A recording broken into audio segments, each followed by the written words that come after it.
We are seeing temperatures slow and steady in their cool down. Ramona dropping by 8 degrees compared to this time yesterday. Poway 1 degree cooler. Escondido 2 degrees cooler. The thing to note about today's cool down going into this afternoon is that it's not going to be an overwhelming departure from yesterday, but we are going to see those temperatures sink by about 5 degrees or so compared to yesterday. We're 4 degrees warmer in Oceanside, 3 degrees warmer in Del Mar. So really some differences on the screen here depending on where those clouds are as we speak. And you can see when we talk about cloud cover right now, satellite radar imagery, that infrared technology showing us how we are cloudy across the board. These are mainly high clouds right now, but some low clouds are going to filter in from this low that's right off the coast. And I say right off the coast, but it is a very fair distance away from us. And as it moves closer, it will likely fizzle out. The possibility of it flinging maybe a few light showers our way is possible, 10% chance or so, especially over the mountaintops, but not an overwhelming possibility of that. High surf advisory remains. That one lasts all the way through early Friday morning. Still looking at those 5 to 8 foot waves out there.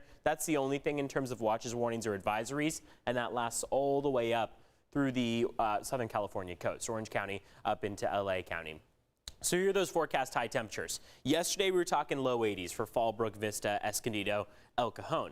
Now we're looking at about low to mid 70s. So 71 for Vista, 73 for Escondido, 75 for El Cajon. A little bit of a cool down. Along the coastline, we're only dropping by about 4 degrees or so. So as opposed to about 75 or so yesterday in San Diego, we'll make it to about 71. Borrego Springs looking at a high of 75. Offshore flow starting to diminish quite a bit. Those winds are calming down and those clouds are coming into play. So an overwhelmingly cloudy day compared to the last 3 days or so. Cool down continues as we head into early next week. That's going to be the time frame about Tuesday, Wednesday, where we fall back to almost exactly where average would be. However, we've got several 70s expected for the weekend even. So it's not as if it's going to be a bad weekend by any means or a cold weekend, but we are going to at least not see those 80s back in the forecast for a decent amount of time. We'll just head back to the low 70s and upper 60s, which is more average for this time of year. But Eric Netta, I mean, I think we can all say that even with upper 60s and low 70s, it's still San Diego.